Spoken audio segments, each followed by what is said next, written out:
हाय दोस्तों, आइए आज हम लोग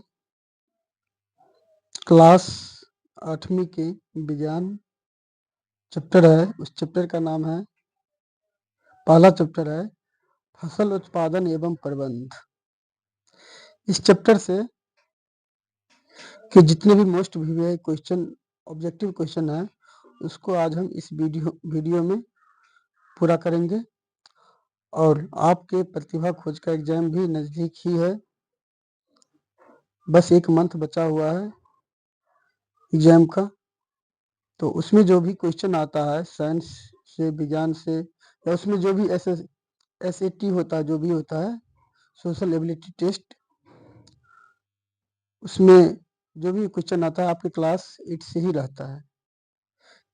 ऑल ऑब्जेक्टिव क्वेश्चन उसी से रहता है, बस उसको आपको बारीकी से पढ़ना है और ध्यान देना है।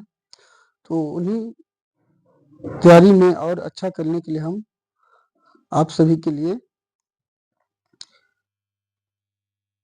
चैप्टर बाय चैप्टर ऑब्जेक्टिव लाए हैं। और अधिक संभावना है कि आपका जो भी ऑब्जेक्टिव का क्वेश्चन उसमें आपके एग्जाम में रहेगा, वो सभी इन्हीं वीडियो से मिल जाए आपको। इसलिए आज हम चैप्टर बाय चैप्टर ऑब्जेक्टिव लाए हैं। आइए इसको करते हैं। और आप लोग पढ़े भी होंगे तो इसका आंसर आप गेस कर सकते हैं। यहाँ पे क्वेश्चन लिखा हुआ है, 4 ऑप्शन दिया हुआ है। नहीं तो आज देखिए, इस पहला चैप्टर में हम 1 से 55 क्वेश्चन है, इसको हम करते हैं। आप लोग हो सके तो आप लोग फास्ट में इसको वीडियो को थोड़ा स्पीड करके पूरा वीडियो देख सकते हैं और देखिएगा आपका तैयारी कैसा है। और आप भी आंसर गेस कीजिएगा, इसके बाद हम आंसर बताएंगे और आंसर पर क्लिक करेंगे। जो आंसर सही होगा उस पे नीला आ जाएगा, और अगर आंसर गलत पे टिक लग गया तो रीड आ जाएगा। तो नीला को सही आंसर मानना है। आइए हम आंसर देते हैं, आप लोग गेस करिएगा और फास्ट में जल्दी में रिवीजन कर लीजिएगा उसको स्पीड करके, और जो भी क्वेश्चन नया लगे उसको याद कर लीजिएगा। आपके प्रीवियस ईयर का क्वेश्चन भी इससे बहुत आया हुआ है, आप लोग देख सकते हैं, मिला लीजिएगा। ठीक है, आइए देखते हैं। पहला क्वेश्चन है, भंडारण के लिए अनाज को किस रूप में संग्रहित किया जाता है। भंडारण जो करते हैं हम अनाज का, उसको किस रूप में संग्रहित किया जाता है। तो पहला ऑप्शन है गीले रूप में, बिना सुखाए, सूखे और स्वच्छ रूप में, बर्फ में। तो आप लोग को पता ही होगा क्या होगा, सूखे और स्वच्छ रूप में, जो कि ऑप्शन नंबर सी है। तो देखिए ये नीला कलर से आ गया, इसका मतलब ये आंसर सही है। इसका एक्सप्लेनेशन भी नीचे में दिया गया है, चाहे तो आप उसको भी पढ़ सकते हैं। एक्सप्लेनेशन है, अनाज को भंडारण से पहले सुखाकर और स्वच्छ करके संग्रहित किया जाता है। आइए नेक्स्ट क्वेश्चन है, सीड ड्रिल का प्रयोग किसके लिए होता है। सीड ड्रिल होता है एक यंत्र है जिसके द्वारा किसी भी बीज को डायरेक्ट जमीन के अंदर डाला जाता है। तो ये मशीन है, तो बीज बोने के काम आता है। तो क्वेश्चन है, सीड ड्रिल का प्रयोग किसके लिए होता है। तो कटाई, दूसरा ऑप्शन बीज बोने के लिए, सी खरपतवार, चौथा निराई। तो इसका सही आंसर हो जाएगा बीज बोने के लिए, तो ऑप्शन नंबर बी करेक्ट हो जाएगा। एक्सप्लेनेशन देखिए, देख सकते हैं आप लोग। नेक्स्ट क्वेश्चन, जैविक खाद में क्या नहीं होता है। जैविक खाद में क्या नहीं होता है। जैविक खाद कहने का मतलब वो जो हम लोग गोबर गोबर या खाद, गोबर साग सब्जियों के अवशिष्ट पदार्थ जिनसे को एक जगह हम लोग जमा कर देते हैं, और वो जो गोबर के रूप में, खाद के रूप में परिणत हो जाता है, और उसको हम खेत में डाल देते हैं, वही जैविक खाद कहलाता है। उसमें क्या नहीं होता है। तो पौधे के अवशिष्ट तो होता ही है, पहला ऑप्शन। तीसरा ऑप्शन देखिए सी नंबर, गोबर, ये भी होता है। चौथा ऑप्शन खाद अवशिष्ट, ये भी होता है। तो कौन सा नहीं होता है, रासायनिक यौगिक नहीं होता है। तो ऑप्शन नंबर बी करेक्ट हो जाएगा। नेक्स्ट क्वेश्चन, बीजों को बोने से पहले उपचारित क्यों किया जाता है। बीजों को बोने से पहले हम उसको देख लेते हैं कि वो सही बीज है या नहीं, उसके लिए उपचारित क्यों किया जाता है। तो उपज बढ़ाने के लिए, बीज को कीटों से बचाने के लिए, बीज को पानी से बचाने के लिए, रंग बदलने के लिए, तो इसका सही आंसर क्या हो जाएगा? उपज बढ़ाने के लिए। शायद देखिए ऑप्शन नंबर ए, सॉरी, इसका ऑप्शन होगा बीज को कीटों से बचाने के लिए, जो कि ऑप्शन नंबर बी होगा सही। तो बीजों को बोने से पहले उपचारित क्यों किया जाता है? बीजों को कीटों से बचाने के लिए। नेक्स्ट क्वेश्चन, एक्सप्लेनेशन पढ़ सकते हैं। बीज उपचार करने से उन्हें रोगों और कीटों से सुरक्षा मिलती है। करेक्ट आंसर हो जाएगा बीजों को कीटों से बचाने के लिए। नेक्स्ट क्वेश्चन, किसी भी खाद्य पदार्थ का संग्रहण किस स्थान पर बेहतर होता है? कोई भी खाद्य पदार्थ है, खाने योग्य पदार्थ है, जो भी चावल दाल कुछ भी है, उसको हम कहाँ पे रख सकते हैं, संग्रह कर सकते हैं? तो पहला ऑप्शन है नमी वाले स्थान पर, गंदे स्थान पर, सूखे और हवादार स्थान पर, पानी में। इसका करेक्ट आंसर हो जाएगा आपका सूखे और हवादार स्थान पर। नेक्स्ट क्वेश्चन, धान की रोपाई में कौन सी विधि प्रयोग होती है? धान की रोपाई में कौन सी विधि प्रयोग होती है? पहला ऑप्शन है स्प्रे, ड्रिप, नर्सरी से पौधे स्थानांतरित करना, हाथ से फेंकना। तो हम लोग धान की रोपाई कैसे करते हैं? तो पहले क्या करते हैं, पहले उसे नर्सरी में धान के पौधे लगाते हैं, उसके बाद उसे उखाड़ कर खेत में डालते हैं। ये हो जाएगा नर्सरी से पौधे स्थानांतरित करना, option number C right answer. Next question, rabi फसलों की बुआई कब होती है? ये क्वेश्चन नंबर 7 है। रबी फसलों की बुआई कब होती है? आप लोग को पता होगा रबी फसल हम लोग कब बोते हैं? जैसे रबी फसल क्या सब होता है, गेहूं, मटर, वो सब क्या है रबी फसल है, जो कि हम लोग शीत ऋतु में बोते हैं। तो शीत महीना कौन सा महीना होता है? आप लोग गेस करिए क्या होगा। पहला ऑप्शन है जुलाई अगस्त, मार्च अप्रैल, अक्टूबर नवंबर, मई जून। इसका करेक्ट आंसर हो जाएगा ऑप्शन नंबर सी। रबी फसल की बुआई अक्टूबर नवंबर में की जाती है, जो कि शीत ऋतु होता है। इसमें मटर, गेहूं वो सब रहता है। ठीक है। नेक्स्ट क्वेश्चन, जुताई के लिए किस उपकरण का प्रयोग होता है?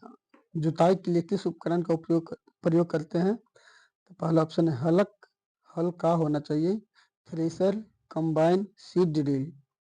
तो हल का प्रयोग करते हैं हम लोग जुताई के लिए। ऑप्शन नंबर बी है थ्रेशर। थ्रेशर में हम लोग क्या करते हैं, जिसको धौनी बोलते हैं, दौनी थ्रेशर में करते हैं, कंबाइन, सीड ड्रिल। ठीक है, इसका करेक्ट आंसर हो जाएगा जुताई हल का प्रयोग। नेक्स्ट क्वेश्चन, धान की रोपाई किस विधि से होती है? धान की रोपाई किस विधि से होती है? ड्रिलिंग, रोपाई, हैंड स्प्रेडिंग, ड्रिप। तो कौन सा विधि से होता है? इसका करेक्ट आंसर क्या होना चाहिए? हम लोग रोपते हैं, है ना। धान की रोपाई किस विधि से होती है? रोपाई करके हम लोग अपने हाथों से उसको रोपते हैं, या आजकल तो मशीन भी आ गया है उसके लिए। ठीक है। नेक्स्ट क्वेश्चन देखिए, इसका एक्सप्लेनेशन, धान की रोपाई पौधे को नर्सरी से खेत में स्थानांतरित कर दी जाती है। नेक्स्ट क्वेश्चन, फसल उत्पादन की पहली क्रिया कौन सी होती है? फसल उत्पादन करने के लिए पहला क्रिया हम लोग क्या करते हैं? बीज बोना, खरपतवार हटाना, भूमि की जुताई, सिंचाई करना। तो भूमि की जुताई करेक्ट आंसर हो जाएगा। इसका एक्सप्लेनेशन देख सकते हैं। नेक्स्ट क्वेश्चन, पशुपालन का उपयोग मुख्यतः किसके लिए किया जाता है? पशुपालन का उपयोग मुख्यतः किसके लिए किया जाता है?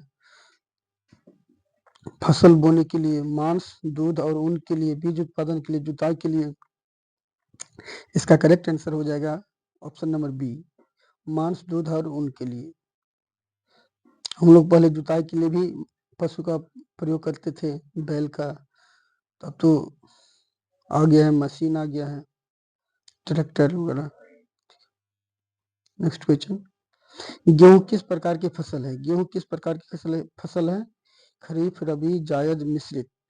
तो गेहूं बहुत इंपॉर्टेंट क्वेश्चन है, इसको याद कर लीजिएगा। गेहूं रबी फसल है। नेक्स्ट क्वेश्चन, गेहूँ एक रबी फसल है जो सर्दियों में बोया जाता है। आपको पूछ सकता है कि किस ऋतु में बोया जाता है, तो ये शीत ऋतु का फसल है। नेक्स्ट क्वेश्चन, नाइट्रोजन स्थिरीकरण किसके द्वारा किया जाता है? तो नाइट्रोजन स्थिरीकरण अधिकतर दलहनी पौधों द्वारा किया जाता है। तो पहला ऑप्शन है गेहूँ, मक्का, मसूर, धान। तो इसका correct answer option number C हो जाएगा। नेक्स्ट क्वेश्चन, तो देखिए इसका एक्सप्लेनेशन देखिए। मसूर एक दलहनी फसल है जो जड़ों में राइजोबियम जीवाणु द्वारा नाइट्रोजन स्थिरीकरण करता है। पूछ सकता है कि दलहनी पौधों की जड़ों में कौन सा जीवाणु होता है? तो राइजोबियम जीवाणु होता है जो नाइट्रोजन का स्थिरीकरण करता है, नाइट्रोजन गैस को वातावरण में बनाए हुए रखा है। नेक्स्ट क्वेश्चन, खरपतवार क्या है? तो खरपतवार क्या है? पहला ऑप्शन कीट, जंगली जानवर, अनावश्यक पौधे, उपयोगी पौधे। तो खरपतवार जो है अनावश्यक पौधे हैं। तो एग्जाम ये भी क्वेश्चन आया हुआ है, ऐसे इसका आंसर हो जाएगा ऑप्शन नंबर सी। ये भी क्वेश्चन आया हुआ है कि अनावश्यक या खरपतवार हटाने को क्या कहते हैं? तो आप लोग को पता होना चाहिए, इसको निराई कहते हैं, निराई कहते हैं।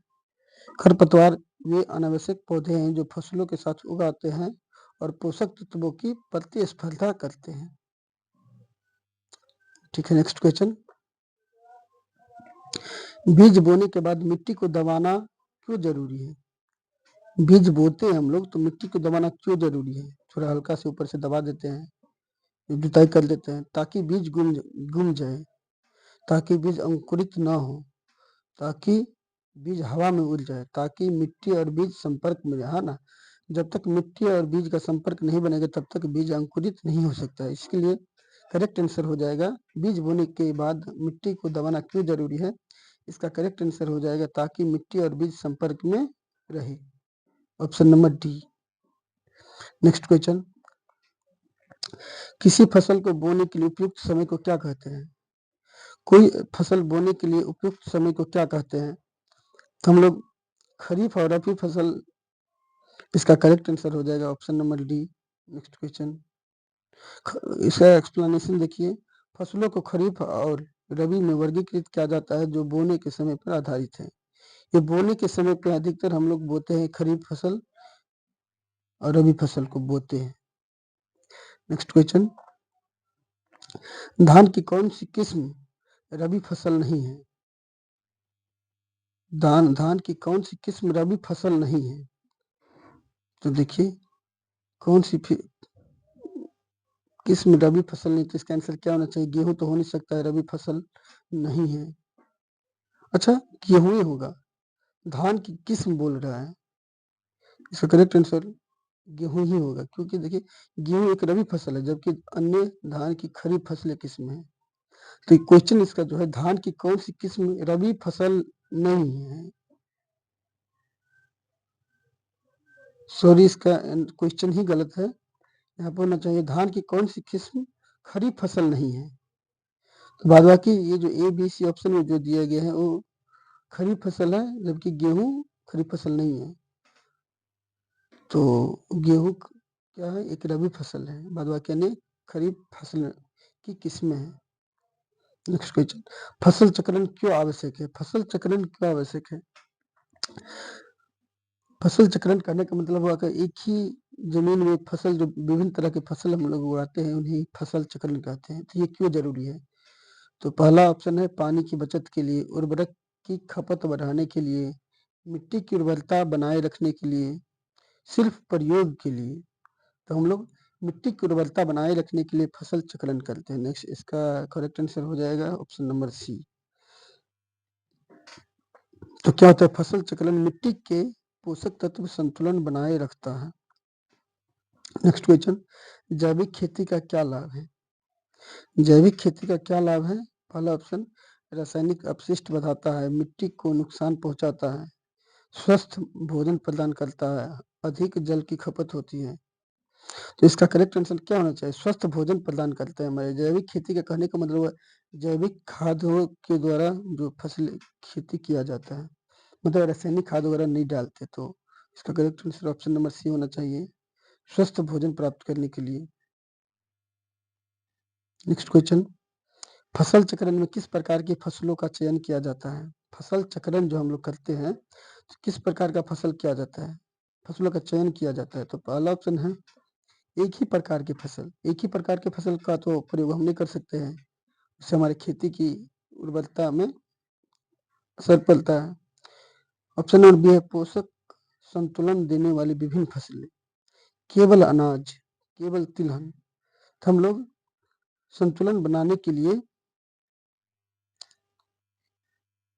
फसल चक्र में तिलहन पौधे का चयन करते हैं।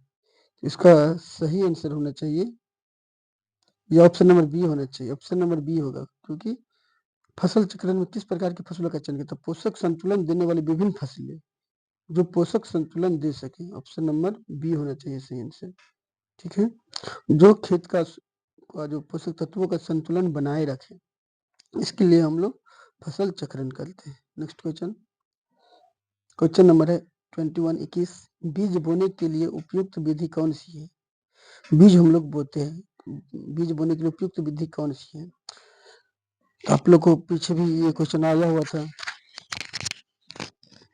क्वेश्चन आया हुआ है। तो बीज बोने के लिए एक ही विधि, कौन सी विधि है? सीड ड्रिल विधि एक अच्छा विधि है, आधुनिकीकरण विधि है। हाथ से फेंकना, बिना जुताई बोना, सीड ड्रिल विधि, गड्ढा खोदकर बोना। तो ऑप्शन नंबर सी इसका करेक्ट हो जाएगा। देखिए इसका एक्सप्लेनेशन देखिए, सीड ड्रिल विधि से बीज एक समान गहराई पर बोए जाते हैं, जिससे अंकुरण अच्छा होता है। नेक्स्ट क्वेश्चन, फसल की सुरक्षा के लिए कौन सी दवा प्रयोग की जाती है? फसल की सुरक्षा के लिए हम लोग कौन सी दवा का प्रयोग करते हैं? तो सुरक्षा कीटनाशकों से हम सुरक्षा, कीट वगैरह से सुरक्षा के लिए हम कीटनाशक का प्रयोग करते हैं, जो कि ऑप्शन नंबर बी में है करेक्ट आंसर। धान की खेती के लिए सबसे उपयुक्त मिट्टी कौन सी है? इंपोर्टेंट क्वेश्चन है। धान की खेती के लिए सबसे उपयुक्त मिट्टी कौन सी है? तो रेतीली, बलुई, काली मिट्टी, जलयुक्त दोमट मिट्टी। तो जलयुक्त दोमट मिट्टी सबसे उपयुक्त मानी जाती है धान की खेती के लिए। मिट्टी की उर्वरता को बनाए रखने के लिए क्या आवश्यक है? तो इसका मिट्टी की उर्वरता मतलब मिट्टी के में जो ताकत है वो बनाए रखने के लिए क्या आवश्यक है? तो मिट्टी की उर्वरता को बनाए रखने के लिए पहला ऑप्शन है लगातार एक ही फसल बोना, केवल उर्वरक देना, फसल चक्रण, बार बार जुताई करना। तो मिट्टी की उर्वरता बनाने के लिए फसल चक्रण करना बहुत आवश्यक है। इसलिए ध्यान दिए होंगे आप लोग कि खेतों में एक फसल के बाद दूसरा फसल हम लोग बोते हैं, उससे क्या होता है मिट्टी की उर्वरता बनी रहती है। इसका ऑप्शन नंबर सी हो जाए करेक्ट आंसर। नेक्स्ट क्वेश्चन, निम्न में से कौन सी विधि सिंचाई के लिए प्रयोग होती है? तो सिंचाई के लिए कौन सी विधि प्रयोग होती है? तो ये याद रखिए आप लोग, एक है ड्रिप सिंचाई, स्प्रे पेंटिंग, मोटर चलाना, वाष्पीकरण। इसका एक याद रखिए आप लोग, ड्रिप सिंचाई सिंचाई की एक बहुत अच्छी विधि है, जिसमें क्या होता है पानी की बिल्कुल भी बर्बादी नहीं होती है। Option number A. Drip drip सिंचाई जल की बर्बादी को रोकने वाली आधुनिक विधि है। नेक्स्ट क्वेश्चन, खरीफ फसल की बुआई किस मौसम में होती है? बताया था आप लोग को, रबी फसल की बुआई कब होती है? सर्दी ऋतु में, शीत ऋतु में। और खरीफ फसल की बुआई कौन सी ऋतु में होती है? तो बरसात ऋतु में होता है, जो कि मानसून ऋतु कहलाता है। ऑप्शन नंबर सी हो जाएगा करेक्ट आंसर। कीट नियंत्रण के लिए किसका प्रयोग किया जाता है? कीट नियंत्रण के लिए किसका प्रयोग किया जाता है? उर्वरक, कीटनाशक, गर्म पानी, कृषि यंत्र। कीट नियंत्रण मतलब कीट को खत्म करने के लिए, पेड़ पौधों को जो नष्ट कर देता है, उसके लिए प्रयोग किया जाता है कीटनाशक का, कीट को नष्ट करने वाले का। इसका ऑप्शन नंबर बी हो जाएगा करेक्ट। नेक्स्ट क्वेश्चन, गोदामों में अनाज को सुरक्षित रखने के लिए कौन सा उपाय किया जाता है? गोदामों में अनाज को सुरक्षित रखने के लिए क्या किया जाता है? अनाज को पानी में रखना, ये तो बिल्कुल गलत है। धूप में छोड़ना, धूप में छोड़ दें तो भी उतना ही धूप देना चाहिए जिससे कि उसके में नमी की मात्रा हट जाए उससे। पहला, अच्छा, तीसरा है फ्यूमिगेशन, फ्यूमिगेशन। और चौथा है खुला छोड़ देना। तो गोदाम में अनाज को सुरक्षित रखने के लिए कौन सा उपाय किया जाता है? इसको फ्यूमिगेशन होना चाहिए। देखिए करेक्ट आंसर क्या होगा? सी। फ्यूमिगेशन क्या होता है? देखो, फ्यूमिगेशन से कीटों और रोगों से अनाज को बचाया जा सकता है। तो इसको याद रखिएगा, थोड़ा नया वर्ड है ये। फ्यूमिगेशन से क्या किया जाता है? गोदामों में अनाज को सुरक्षित किया जाता है। नेक्स्ट क्वेश्चन, उर्वरक क्या है? उर्वरक क्या है? देखिए बताए थे आप लोग को उर्वरक क्या है? कीटनाशक दवा है, ये तो है नहीं। मिट्टी खोदने वाला यंत्र, ये भी गलत। मिट्टी में पोषक तत्व देने वाले पदार्थ या बीज। तो उर्वरक है जिसको खाद बोलते हैं हम लोग। तो ये है ऑप्शन नंबर सी, मिट्टी में पोषक तत्व देने वाले पदार्थ। Correct answer. नेक्स्ट क्वेश्चन, खरपतवार को हटाने के लिए कौन सी प्रक्रिया अपनाई जाती है? तो ये देखिए, ये कई बार एग्जाम में आ गया है क्वेश्चन, आपके प्रतिभा खोज के एग्जाम में। खरपतवार हटाने को क्या कहते हैं? इसका ऑप्शन नंबर एक, नंबर ए तो कटाई तो आप लोग जानते ही है, खेत मतलब पेड़ पौधों को खेत से अलग करना कटाई कहलाता है। सिंचाई, पेड़ पौधों को हटाना सिंचाई कहलाता है। निराई हो गया, निराई हो गया आपका, खरपतवार को हटाना निराई कहलाता है। ऑप्शन नंबर डी है थ्रेसिंग। थ्रेसिंग हम क्या कहते हैं? जिसको दौनी बोलते हैं, ये मतलब अनाज को भूसे से अलग करना थ्रेसिंग कहला सकता है। इसका ऑप्शन नंबर सी हो जाएगा। निराई क्या है क्वेश्चन? खरपतवार को हटाने की प्रक्रिया निराई कहलाता है। नेक्स्ट क्वेश्चन, प्राकृतिक उर्वरक कौन सा है? प्राकृतिक उर्वरक कौन सा है? तो डीएपी। उर्वरक मतलब समझिएगा खाद, प्राकृतिक मतलब भगवान, प्राकृतिक उर्वरक कौन सा है भगवान का दिया हुआ? तो डीएपी। डीएपी हम लोग बनाते हैं, गोबर खाद, यूरिया, एनपीके। तो प्राकृतिक उर्वरक है गोबर खाद। नेक्स्ट क्वेश्चन, इसे जैविक खाद बोलते हैं। धान की बुआई की विधि क्या कहलाती है जिसमें सीधे बीज डाले जाते हैं?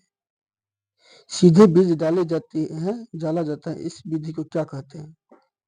डायरेक्ट तो रोपाई नहीं, सीधी बुआई नहीं, हाइड्रोपोनिक्स या ड्रिप सिंचाई। ड्रिप तो ये सिंचाई हो गया, तो इसमें बोला सीधे बीज डाले जाते हैं, इस बुआई को क्या कहते हैं? तो हाइड्रोपोनिक्स क्या होता है? देखिए, सॉरी ये नहीं होगा, इसका आंसर यही होगा। धान की बुआई की विधि क्या कहलाती है जिसमें सीधे बीज डाले जाते हैं? तो इसका करेक्ट आंसर हो जाएगा सीधी बुआई, डायरेक्ट। नेक्स्ट क्वेश्चन, ये याद रखिएगा। नेक्स्ट क्वेश्चन, बीजों को अंकुरित होने के लिए आवश्यक है। बीजों को अंकुरित होने के लिए क्या आवश्यक है? बीजों को अंकुरित होने के लिए क्या आवश्यक है? तो प्रकाश, जल और ऑक्सीजन, पानी और अम्ल गैस। तो बीजों को अंकुरित होने के लिए जल तो चाहिए ही, और ऑक्सीजन, मतलब हवादार वाली जगह है।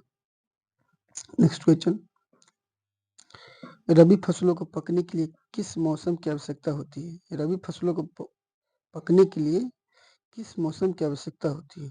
तो रबी फसल आप लोग को पता होगा सर्दी ऋतु में बोया जाता है। इसका करेक्ट आंसर सर्दी ऋतु ही हो जाएगा। नेक्स्ट क्वेश्चन, देखिए इसका एक्सप्लेनेशन है। रबी फसलें सर्दियों में उगाई जाती हैं और ठंडे मौसम में पकती है। धान की कौन सी फसल अधिक पानी की आवश्यकता रखती है? इसका क्वेश्चन ही गलत है, क्वेश्चन होना चाहिए कौन सी फसल अधिक पानी की, या कौन सी फसल को अधिक पानी की आवश्यकता होती है? इसका करेक्ट आंसर होना चाहिए धान। करेक्ट आंसर, धान की फसल को सबसे अधिक पानी की आवश्यकता होती है। भंडारण के दौरान कीटों से बचाव के लिए क्या किया जाता है? हम लोग जो अनाज को भंडार करते हैं, कीटों से बचाने के लिए उसे क्या करते हैं? तो पहला ऑप्शन धूप में सुखाना, कीटनाशक का छिड़काव, अनाज को प्लास्टिक में रखना, साफ पानी डालना। तो हम लोग क्या करते हैं? भंडारण करने से पहले हम लोग अनाज को धूप में सुखाते हैं, या भंडारण के दौरान कीटों से बचाव के लिए, सॉरी क्वेश्चन नहीं पढ़े से, भंडारण के दौरान कीटों से बचाने के लिए, कीटों से बचाना हो तो कीटनाशक का छिड़काव करते हैं, है ना। और अगर खेत से लाए अनाज और उसको भंडारण करना है, तो भंडारण करने से पहले हम लोग उसे धूप में सुखाते हैं।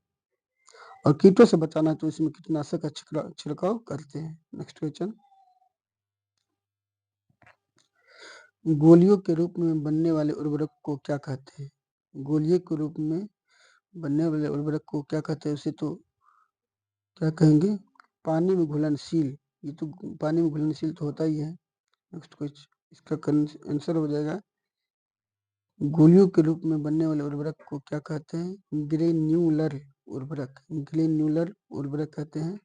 ये नया है, इसको याद रखिएगा। गोलियों के रूप में बने उर्वरक को ग्रेन्यूलर उर्वरक कहा जाता है। नेक्स्ट क्वेश्चन, कंपोस्ट खाद कितने समय में तैयार होते हैं? कंपोस्ट खाद कितने समय में तैयार होते हैं? जिसे हम जैविक खाद बोलते हैं, गोबर साग सब्जियों के द्वारा बनाया जाता है, उसे 2 या 3 महीना होगा करेक्ट आंसर में वो तैयार हो जाता है। नेक्स्ट क्वेश्चन है, फसलों की कटाई किस समय की जाती है? फसलों की कटाई किस समय की जाती है? तो जब पौधा हरा हो, जब फूल खिले हो, जब अनाज पक जाए, या कभी भी। तो फसलों की कटाई हम लोग करते हैं जब अनाज पक जाए। नेक्स्ट क्वेश्चन,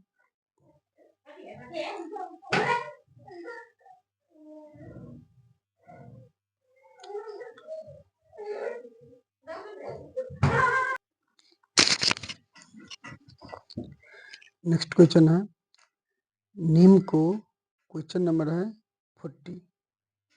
क्वेश्चन है, नीम को कीटनाशक के रूप में क्यों प्रयोग किया जाता है? नीम को कीटनाशक के रूप में क्यों प्रयोग किया जाता है? इसका क्वेश्चन है, इसका स्वाद अच्छा होता है, यह पौधे को हरा बनाता है, यह कीटों को भगाता है, यह फूलों को विकसित करता है।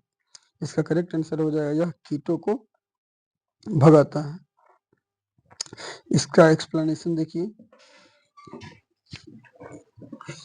नीम में प्राकृतिक कीटाणुनाशक गुण होते हैं जो कीटों को दूर रखते हैं।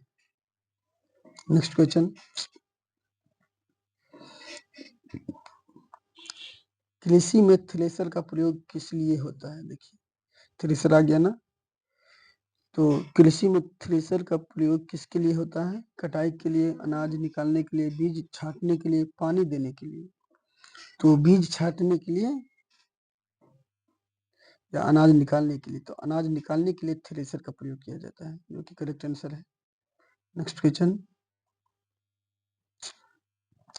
कंपोस्ट खाद किससे बनी होती है? तो कंपोस्ट जैविक खाद हुआ, किससे बना होता है? जैविक अपशिष्टों से, जो कि ऑप्शन नंबर सी में है करेक्ट आंसर। नेक्स्ट क्वेश्चन, खाद एवं उर्वरक का मुख्य अंतर क्या है? खाद और उर्वरक में क्या अंतर है पता आप लोग को? खाद मतलब हो गया जो गोबर, साग सब्जियों, अपशिष्ट पदार्थों से जो बनता है उसे खाद बोलते हैं। उर्वरक जो हमारे मार्केट में मिलता है, जिसको डीएपी, यूरिया वो सब बोलते हैं, वो सब उर्वरक है। तो खाद मतलब जैविक खाद। जैविक मतलब जीव जंतुओं से जो बना है। इसका मुख्य अंतर इन दोनों में क्या है? खाद जैविक होता है और उर्वरक रासायनिक होता है। ये भी आंसर सही है। दोनों एक जैसे होते हैं, उर्वरक सस्ता होता है, खाद हानिकारक होता है। तो इसका correct answer option number A होना चाहिए। नेक्स्ट क्वेश्चन, धान की बुआई किस समय होती है? धान की बुआई किस समय होती है? तो आप लोग को पता होगा, धान की बुआई सर्दी, मानसून, बसंत, शरद। तो धान की बुआई मानसून में होती है। मानसून मतलब वर्षा ऋतु में।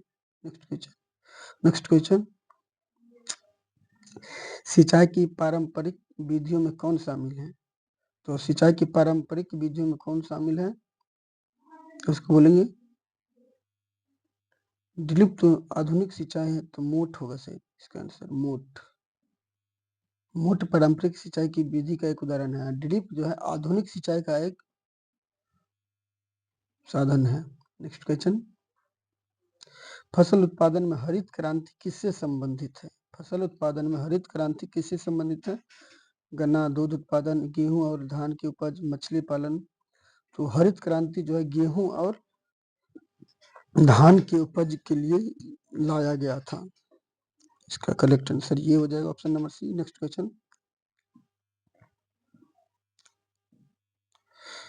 कृषि में थ्रेशर का उपयोग किस कार्य में होता है? कृषि में थ्रेशर का उपयोग किस कार्य में होता है? तो इसका करेक्ट आंसर क्या होना चाहिए? थ्रेशर आपको पता ही होगा, तो अनाज अलग करने में, बीज बोने में, खाद बनाने में, खरपतवार हटाने में, तो अनाज को अलग करने में, भूसे से अलग अनाज को करना वही थ्रेशर का काम होता है। नेक्स्ट क्वेश्चन, फसल कटाई के बाद खेतों में बचे पौधे को क्या कहते हैं? फसल जो कट जाता है तो उसके बाद खेतों में जो बचे पौधे हैं तो उन्हें क्या कहते हैं? खरपतवार, रसायन, अवशेष या कीट? तो इसका करेक्ट आंसर हो जाए ऑप्शन नंबर सी, अवशेष। नेक्स्ट क्वेश्चन, सिंचाई की आधुनिक विधि का क्या लाभ है? सिंचाई मतलब खेतों में पानी देना पेड़ पौधों को, तो उसके लाभ क्या है? आधुनिक जो विधि आया है ड्रिप तंत्र, उसके क्या लाभ है? तो जल की अधिक बर्बादी, ये तो लाभ हुआ नहीं, ये तो हानि हुआ। कम लागत, उससे कोई मतलब नहीं है, कम लगे, बेसी लगे, ज्यादा लगे।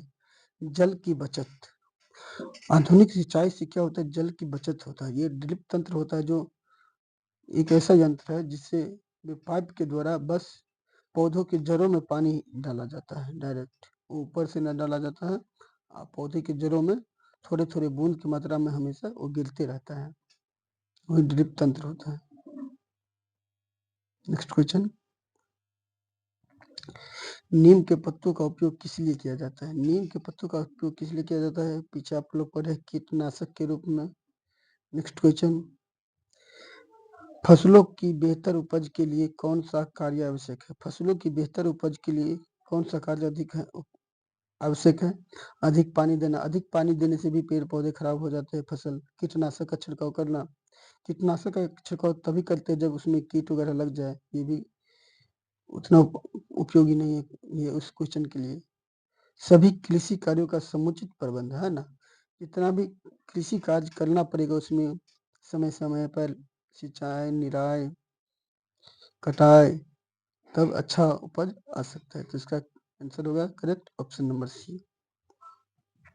नेक्स्ट क्वेश्चन, खेत में कौन सा कार्य आखिरी चरण होता है? खेती में सबसे अंतिम हम लोग क्या करते हैं? कौन सा कार्य अंतिम चरण होता है?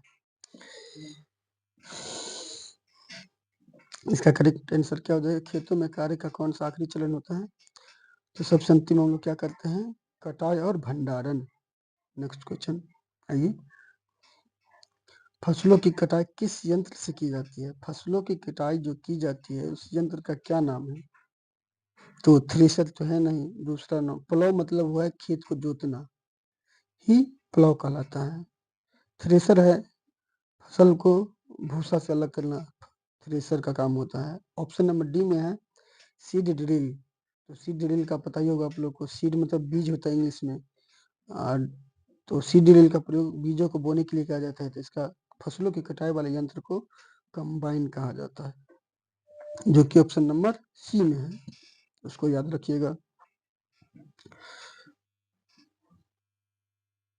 तो देखिए एक्सप्लेनेशन देखिए, कंबाइन मशीन फसल की कटाई, थ्रेसिंग और सफाई तीनों काम करती है। कंबाइन एक मशीन है जो फसल की कटाई भी करती है, थ्रेसिंग भी करती है और सफाई तीनों काम करती है। नेक्स्ट क्वेश्चन, फसल उत्पादन में पकी फसल को क्या कहते हैं? जो फसल पक जाता है फसल उत्पादन में वो क्या कहलाता है? हरी, कच्ची, पकी, अंकुरित, तो पकी कहलाएगा। नेक्स्ट क्वेश्चन, सिंचाई में जल की अधिक बर्बादी किस विधि से होती है? सिंचाई में जल की अधिक बर्बादी किस विधि से होगी? नाली विधि से। नाली विधि में क्या होगा, आप खेत कहीं पे है, नाला से पानी ले जा रहे हैं तो पानी की बर्बादी होगी, अगर है ना, खेत में डायरेक्ट ना जा पाएगा तो पानी की बर्बादी होगी, तो नाली विधि हो गया। उम्मीद करते हैं आप लोग को अच्छी तरह से ये समझ में आया होगा। आप लोग पिछले साल में जो क्वेश्चन पूछा गया है, प्रीवियस ईयर क्वेश्चन 2000 जो भी पिछले साल में पूछा गया है प्रतिभा खोज के एग्जाम में, आप लोग क्वेश्चन मिला सकते हैं, इससे क्वेश्चन जरूर आया होगा और नेक्स्ट एग्जाम में भी आने वाले, तो आप लोग उसको अच्छे से रिवीजन कर लीजिए। जो भी कुछ नया क्वेश्चन लगे तो आप लोग इसको अपने कॉपी में नोट कर सकते हैं। फिर मिलते हैं नेक्स्ट वीडियो में, तब तक के लिए बाय। और आप लोग को अगर वीडियो अच्छा लगा हो तो लाइक कमेंट जरूर कीजिएगा। Thank you.